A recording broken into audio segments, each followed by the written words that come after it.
Olá, minha gente, bom dia. Cara inchada aqui, ó. A gente tá acostumada a sempre ter aula à tarde. Como as aulas gravadas eu estou fazendo pela manhã, a cara inchada não tem como esconder. Então, olha só, como a gente tinha combinado, tá?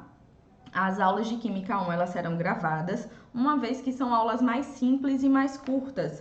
Por exemplo, o SAIS ele dividiu as funções inorgânicas em aulas diferentes. Então, por exemplo, hoje a gente vai conseguir ver nessa única aula duas funções que são duas aulas, que são os sais e são os óxidos, certo? Lembrando, as aulas de Química Orgânica, que são Química 2, elas continuam sendo ao vivo pelo Meet. As aulas de Química 1 elas ocorrerão por aqui, tá? Serão gravadas, mas ocorrerão da mesma forma, com a mesma metodologia. Então, vamos lá. A primeira parte da aula de hoje, que é a aula que fala sobre sais, eu trouxe aí uma imagem do NaCl. O NaCl é um sal conhecido, cloreto de sódio, sal de cozinha. Só que aí, por que eu fiz questão de colocar essa imagem? Porque a gente pensa que sal é único e exclusivamente esse, mas existem muitos outros sais. O que seria um sal? Seria o produto da reação entre um ácido e uma base. E aí, o que é que essa aula de hoje ela vai abordar quando o assunto é sal? Qual é o tipo de sal? Como ocorre essa neutralização? Eu posso ter sal neutro, eu posso ter sal simples, que no caso esse aí é neutro, eu posso ter um hidrogenossal, um hidroxissal, que são sais que podem vir a partir de uma neutralização total, como é o caso do NaCl, e o hidrogenossal e o hidroxissal, que são sais que derivam, que são produzidos a partir de uma neutralização parcial entre um ácido e uma base. Então é isso que a gente vai estudar nessa primeira parte, tá? Como eu falei, na segunda parte a gente vai para os óxidos. Então deixa eu mudar aqui a tela pra gente dar continuidade. Então, olha só, existem esses outros tipos de sais aí. Como eu falei, a gente tem que quebrar essa ideia de que sal é único e exclusivamente o cloreto de sódio. Temos aí o sulfato de cobre, sulfato de zinco, olha esses outros, de várias nomenclaturas, de várias cores diferentes, certo? Eles só possuem uma coisa em comum.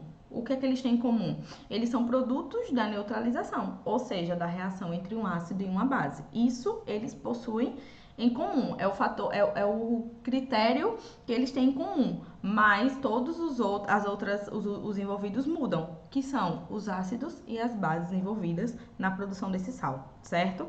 Então, vamos dar continuidade aqui. E eu trouxe aí a reaçãozinha padrão, tá? Do que é uma reação de neutralização, como eu falei. Ácido e base forma sal mais água. E aí eu vou trazer aqui alguns exemplos de sais que eu posso formar a partir dessa neutralização, tá bom? Vamos começar assim. Então, olha só. Eu posso ter, por exemplo, como a gente falou, deixa eu ativar aqui a caneta. Só um momentinho aí. Então, olha só. Eu posso ter aqui, deixa eu ajeitar aqui a mesinha. Eu posso ter aqui o ácido HCl, cloreto, ácido clorídrico, a gente já viu isso na aula de ácido, tá? E eu posso ter aqui uma base NaOH, hidróxido de sódio, nós também já tivemos aula de base. O que é que acontece? Existe aqui uma reação de dupla troca, tá? Os internos aqui se ligam, ó, e esses aqui se ligam. Então, eu formo o sal NaCl, que é o cloreto de sódio, mais água, certo? Outro exemplo de reação de neutralização. O H2SO4, quando se neutraliza com MgOH2. A partir daqui, eu posso ter o sal MgSO4, sulfato de magnésio, mais 2 mols de H2O. Por que 2 mols? Você tem 2 íons OH- e 2 íons H+. E eles vão derivar 2 mols de água, certo? Esses dois casos aqui, ó, são casos de neutralização total. Vamos ao caso quando a neutralização for parcial. Deixa eu pegar aqui um exemplo que eu já deixei anotadinho para vocês. Vamos ao caso do ácido H2SO4, quando ele entra em contato e neutraliza com NaOH. O que a gente pode observar aqui nesse caso? A gente observa que eu tenho 2 íons H+, e eu tenho 1 íon OH-, ou seja, alguém vai sobrar aí. Por quê? Na minha molécula de água, eu vou sempre formar sal e água.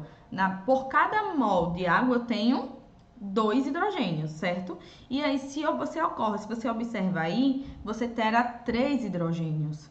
Se você pega o íon Na e o íon positivo e o negativo, ok.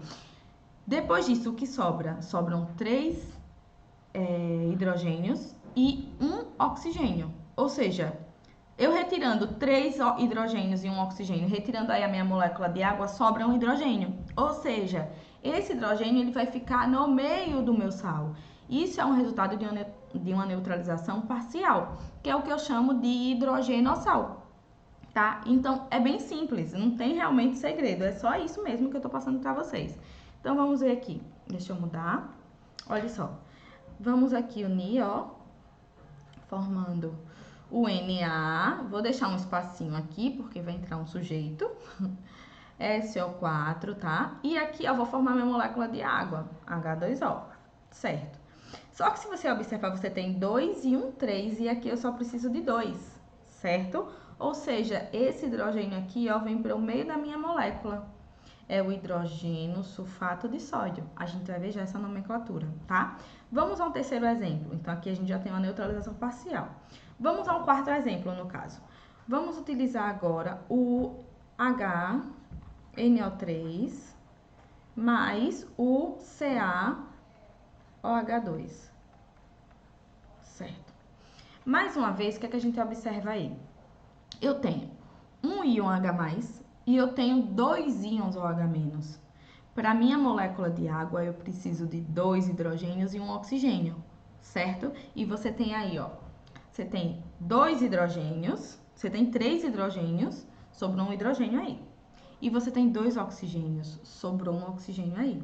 Então, vai sobrar um íon OH-. Então, eu já sei que vai formar aí, a partir dessa neutralização parcial, um hidroxissal. Por quê? Vai sobrar um OH, que vai para o meio do meu sal. Ou seja, resultado de uma neutralização parcial, tá? Então, vamos ver aqui. Esses dois aqui, ó, vão se ligar, certo? Vai formar o sal aqui, Ca. Eu vou deixar o espacinho porque vai entrar alguém aqui. NO3. Ok. E a minha molécula de água. Só que se você observa como a gente falou, ó, tem 2 vezes 1 aqui, tem 2 e um 3. E 2 oxigênios. Tirando o H2O, sobrou um OH, que vai aqui pro meio, ó. Ou seja, eu tenho um hidroxisulfato de cálcio. Então, isso aqui é o resultado de uma neutralização parcial, certo? Isso é o resultado de uma neutralização parcial, esses dois de baixo e os dois de cima de uma neutralização total, ok? Certo, então vamos passar adiante. Deixa eu tirar aqui que está em cima do meu teclado. Pronto. Vamos aí aos exemplos de sais. Como vocês já viram, quando a gente mostra a reação, fica muito mais simples. Por isso que eu começo pela reação do que de repente ir logo para o sal e mostrar o sal. Quando a gente sabe qual é a reação que origina aquele sal, fica muito mais fácil você saber. Quando você vê o sal, você sabe até quem foram os reagentes que formaram aquele sal, certo? Você já sabe quem foi. Se você vê aí o NaCl, você sabe que foi o NaOH e o HCl que se uniram, reagiram, formaram sal, o NaCl, certo? Massa. Então, vamos aí para os tipos os tipos de sal, tá? Classificação desses sais. Então, olha só. Sal simples, como a gente falou. Para um sal simples, a gente tem o exemplo do NaOH, ou o NaCl, tá? Que a gente tinha falado.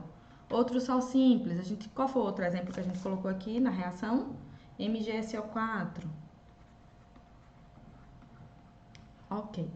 Sal duplo. Um sal duplo é quando você tem duas bases reagindo com um ácido, ou 2 ácidos reagindo com uma base, tá? Aí você tem um sal duplo, ou seja, ou você tem um sal formado por 2 ânions e um cátion, ou você tem um sal formado por 2 cátions e um ânion, tá? Então, tem aqui o exemplo, ó, do MgBrCl,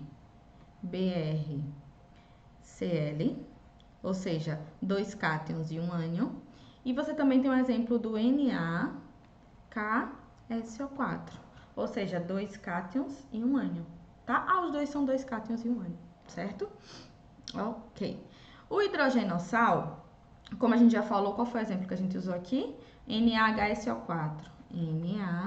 NaHSO4. Também tem o exemplo do bicarbonato de sódio, ó. NaHCO3. Certo? Hidroxissal, a gente já fez. Qual foi o exemplo que a gente usou aqui? O CaOHNO3. CaOHNO3. E eu também posso ter o MgOHCl. Tá bom? E o que é um sal hidratado? É simples, é você ver que aquele sal está ligado à água. Sulfato de sódio, ou sulfato de cobre, vezes 5 mols de H2O. Aqui, ó. Pronto, você tem um sal hidratado, tá? Então, é isso que o livro trouxe para vocês. A gente precisa ter uma noção da classificação desses sais, certo? E agora a gente vai para a nomenclatura. Vamos lá. Na nomenclatura fica simples, tá? É só você juntar. Vamos lá para o exemplo do se de repente faltar no momento da prova. Como é que eu faço a nomenclatura do meu sal? Lembra do NaCl? NaCl. Cloreto de sódio. Certo? Ou seja, o nome do ânion e o nome do cátion, cloreto de sódio, certo? Vamos aqui a outro exemplo. Qual foi que a gente colocou aqui? MgSO4. MgSO4. O nome desse... Qual foi a reação aqui, ó? Foi do íon Mg, vou botar aqui no cantinho. Mg2+, mais SO4, 2-, tá? Ou seja, sulfato, o íon sulfato de magnésio, ok? Sulfato de magnésio. Vamos aos exemplos que eu coloquei aí. Foi o Na do hidrogenossal. NaHSO4. Ou seja, nesse caso, você vai dar a nomenclatura do mesmo jeito. Nome do ânion e nome do cátion. Só que você vai colocar o hidrogênio, porque ele está na molécula, certo? Então, vai ser hidrogênio, sulfato de sódio. Fechou, certo? Vamos ao nome do hidroxissal. CaOHNO3. Mesma coisa. Hidroxi, nitrato de cálcio. Certo? Então, vejam, não tem segredo aí para as nomenclaturas dos sais, certo? É só seguir o padrão que aí você desenrola a questão com certeza. E aí, gente, deixa eu ver aqui o que vem depois.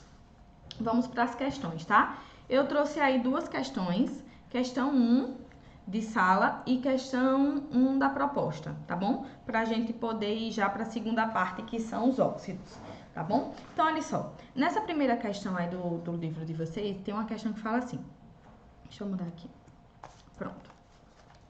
A questão diz o seguinte: o consumo inadequado de hortaliças pode provocar sérios danos à saúde humana. Assim, recomenda-se, após lavar as hortaliças em grande quantidade de água, imergi-las nessa sequência de soluções aquosas: hipoclorito de sódio, vinagre e bicarbonato de sódio. Dos 4 materiais empregados para a limpeza das hortaliças, 2 deles pertencem a que função química? O vinagre, a gente já sabe, a gente já estudou, tá? Os ácidos. O vinagre é um ácido orgânico, tá? Um ácido fraco. Depois disso, a gente observa aqui, o hipoclorito de sódio é um sal e o bicarbonato de sódio é um sal. Inclusive, a gente já fez aí a fórmula dos dois não. Nós fizemos a fórmula do bicarbonato de sódio, certo? Hipoclorito de sódio, ó, é o NaClO. E o bicarbonato de sódio, vou botar aqui, é o NaHCO3. Ok? Então, ó, a gente tem aqui a resposta, que é a letra A. Resposta da primeira questão de sala. Vamos para a segunda, questão primeira questão da proposta, tá? Diz assim, no mar existem vários sais dissolvidos, como cloreto de sódio, cloreto de magnésio, sulfato de magnésio e outros. Também são encontrados sais pouco solúveis na água, como carbonato de cálcio, que formam os corais e as conchas. As fórmulas químicas das substâncias destacadas são respectivamente. Então, vamos lá.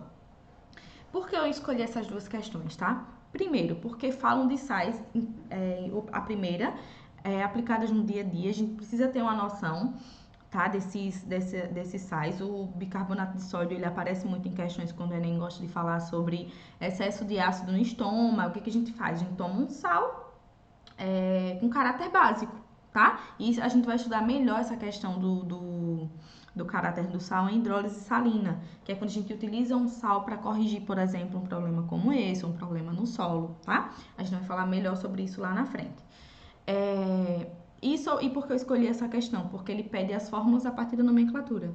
Se ele der essa nomenclatura, a nomenclatura a partir do... Ai, meu Deus, ele pede a fórmula a partir da nomenclatura, ok.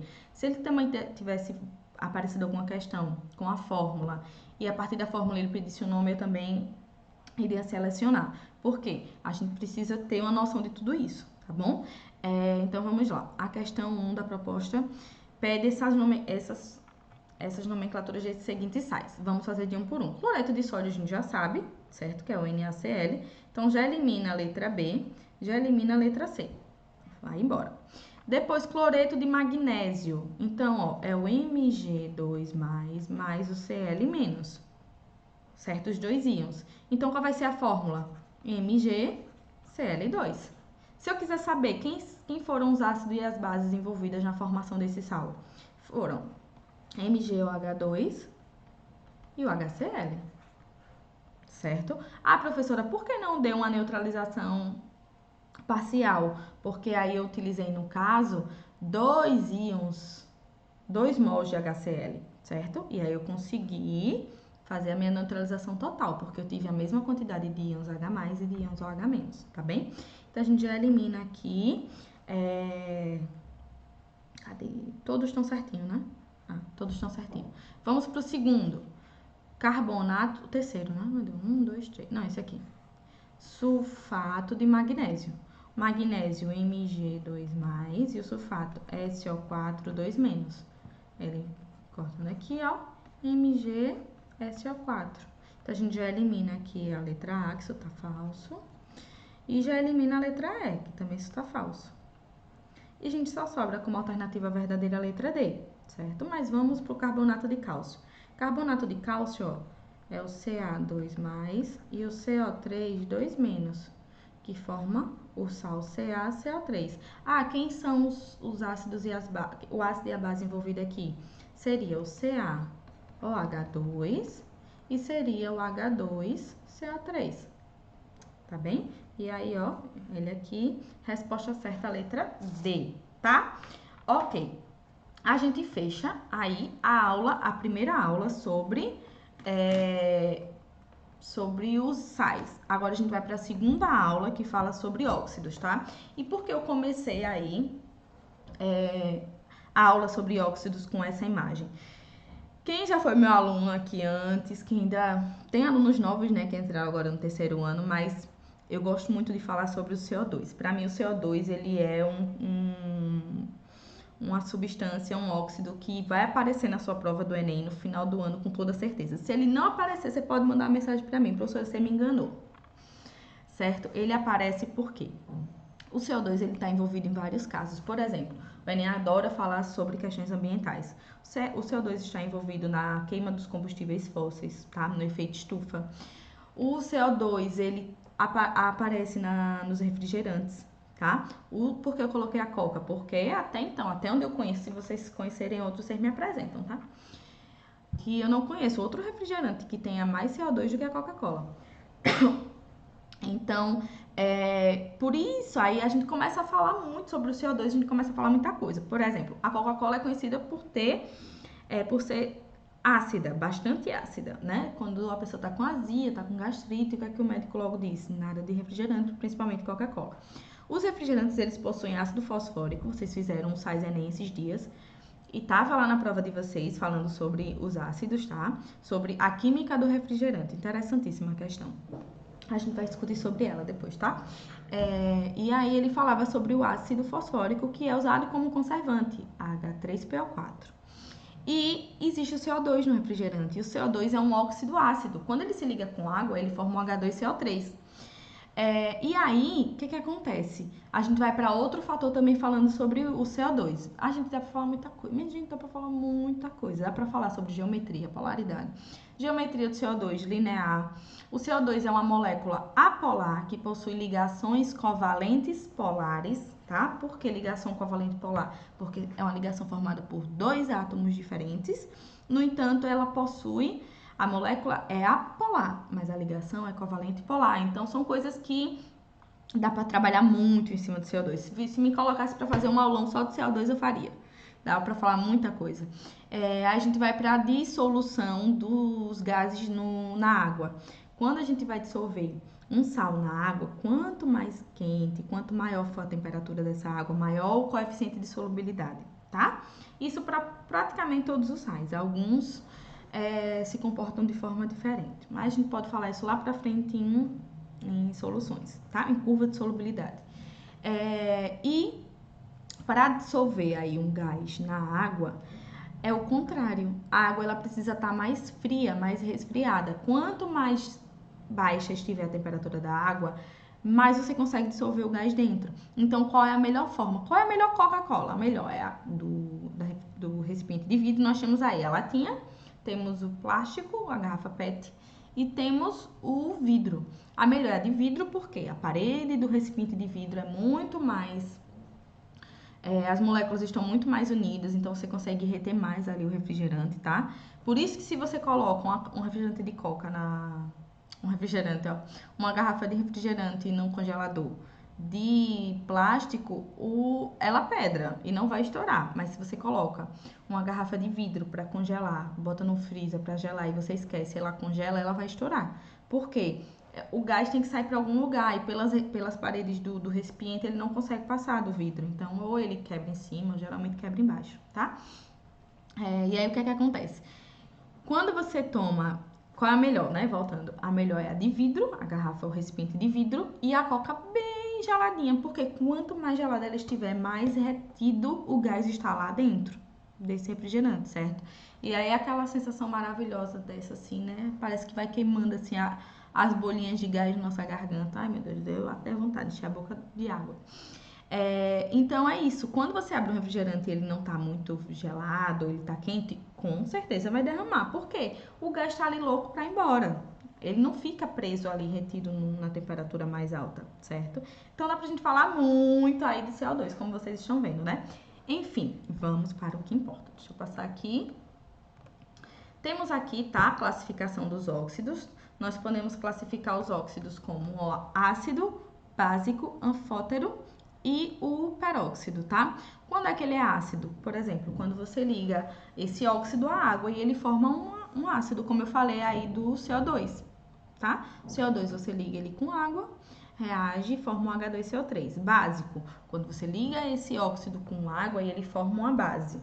Anfótero, ele pode ser as duas possibilidades, tá? E o peróxido, que é quando ele apresenta um NOx de -1, por exemplo, o H2O2, que é água oxigenada, peróxido de hidrogênio, tá bom? Então, vamos lá. Deixa eu colocar aqui. Então, vamos usar o exemplo de óxido ácido. Quando é que um óxido é ácido? Vou trazer aqui para ter mais espaço. Quando eu ligo esse óxido à água. Então, posso ainda facilitar a vida de vocês. Olha aqui exemplos de óxidos ácidos, ó. São os óxidos que são os não metais, certo? Ligados ao oxigênio. Outra coisa, tá, gente? O que seria um óxido? A gente falou que os sais são produtos na neutralização de um ácido e de uma base, ou seja, o íon positivo e o negativo. O que seria um óxido? É um elemento químico ligado ao oxigênio, com exceção do flúor. O flúor, quando se liga ao oxigênio, ele não forma um óxido. Por quê? Porque o flúor ele é mais eletronegativo que o oxigênio.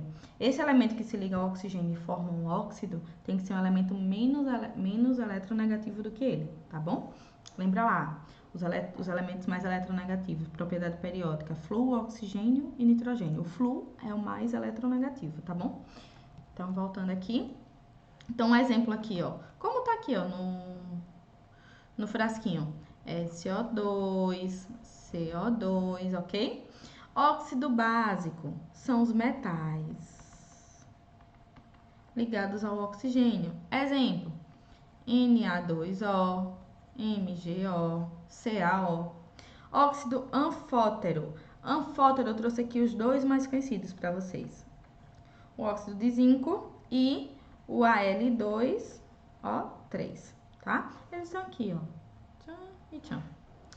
E o peróxido, como eu falei, quando eu faço aí, acho o meu NOx, e ele tá igual a -1, seria o caso do H2O2, certo? E faltou o superóxido, tá?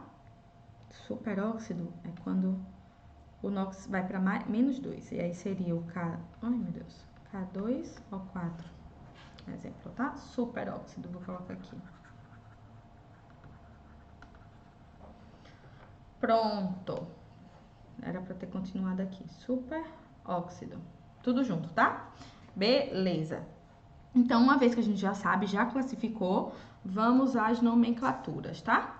A nomenclatura, ó, é óxido de e o nome do elemento, certo? Agora, eu vou dividir agora para nomear aqui, vou dividir essa página aqui no meio. E eu vou nomear, por exemplo, primeiro, os óxidos básicos. E depois eu vou nomear os óxidos ácidos. Por quê? Vocês vão entender por que essa divisão aí, tá? Primeiro, começando, os óxidos básicos, vamos lá, eu coloquei lá no exemplo Na2O, MgO, CaO, certo? Al2O3. Esse aqui pode ser tanto ácido quanto básico, né? A gente falou, mas deixa ele aqui. Aqui, ó, óxido de sódio, óxido de magnésio, óxido de cálcio, óxido de alumínio, certo? Nesse caso aí, eu não preciso colocar mono, di ou tri, tá? Por quê? Porque eu só tenho um Na2O, eu só tenho um MgO, eu só tenho um CaO e um Al2O3. Então, é óxido de sódio, óxido de magnésio, óxido de cálcio e óxido de alumínio. Não é trióxido de alumínio, porque não tem um O2, por exemplo, não tem. Então, é esse tipo e acabou. Agora, veja o que acontece aqui no óxido ácido.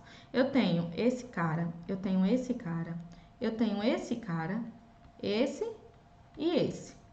Eu não posso chamar, por exemplo, o CO e o CO2 pelo mesmo nome. Por quê? Eles possuem até funcionalidades extremamente diferentes. O monóxido de carbono, ele é prejudicial à saúde.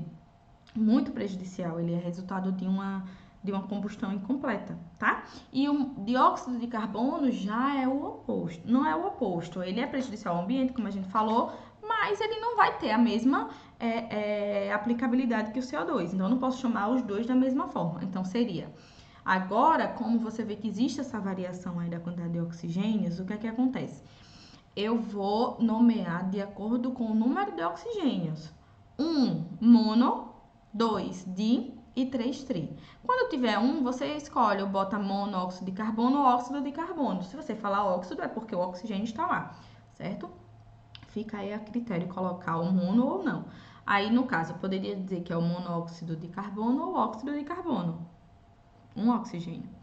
Segundo exemplo, dióxido de carbono, tá? Vamos ao enxofre. Monóxido de enxofre, dióxido de enxofre, trióxido de enxofre, certo? Deixa eu ver. Agora, pode aparecer, por exemplo, quando for um metal de transição, com a quantidade de oxigênio diferente. Aí você pode colocar pelo indicado pelo número romano, tá? Então, vamos lá. Deixa eu ver se eu trouxe aqui. Pronto. Você pode colocar aqui óxido, ó, quando for um metal de transição, como eu falei, o finalzinho, o oso. Isso é a mesma coisa que a gente usou lá para os ácidos, tá? Menonox oso e Maionox ico, tá bom? Ok.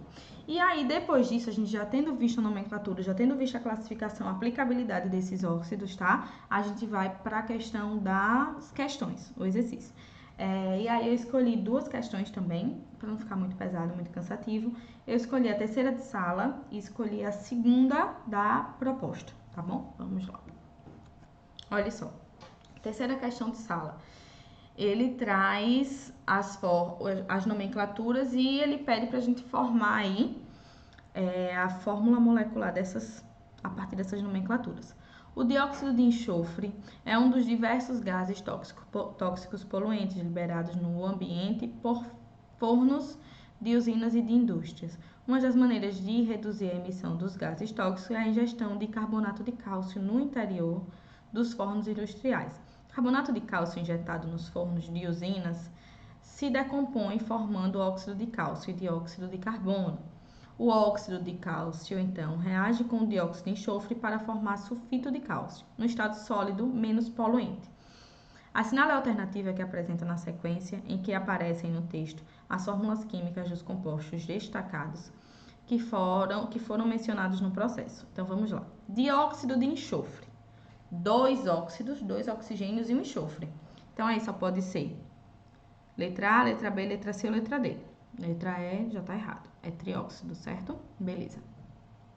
Segunda destacada, carbonato de cálcio. Carbonato de cálcio. Isso aí é um sal. Vamos lá. Carbonato de cálcio. A gente já fez o carbonato de cálcio, certo? É o Ca2+, e o CO3, 2-. Então, só pode ser aí... Vamos lá, deixa eu mudar a tela aqui que fica melhor fazer. Ca2+, e o CO3, 2-.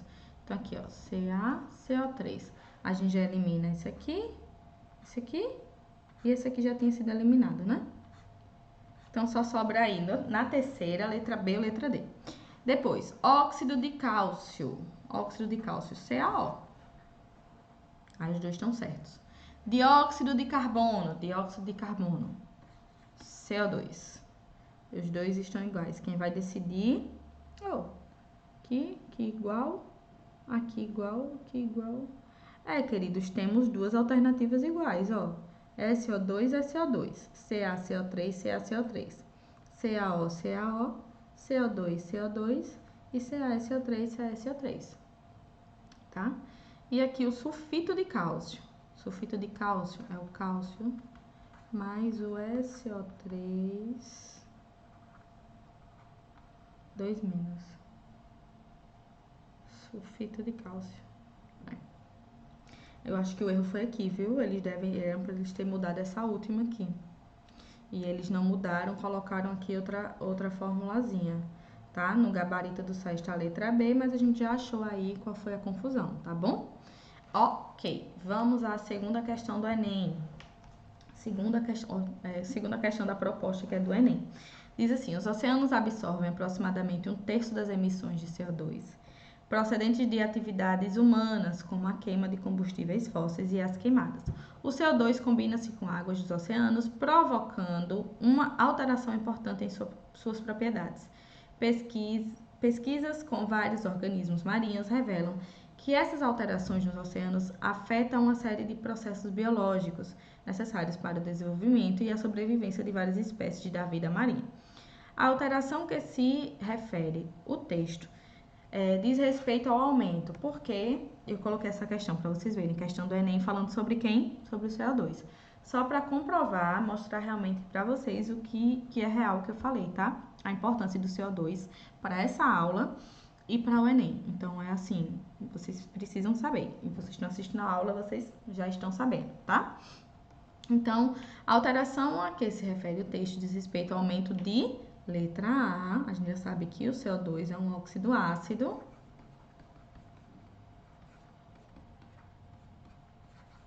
Certo? 2CO3.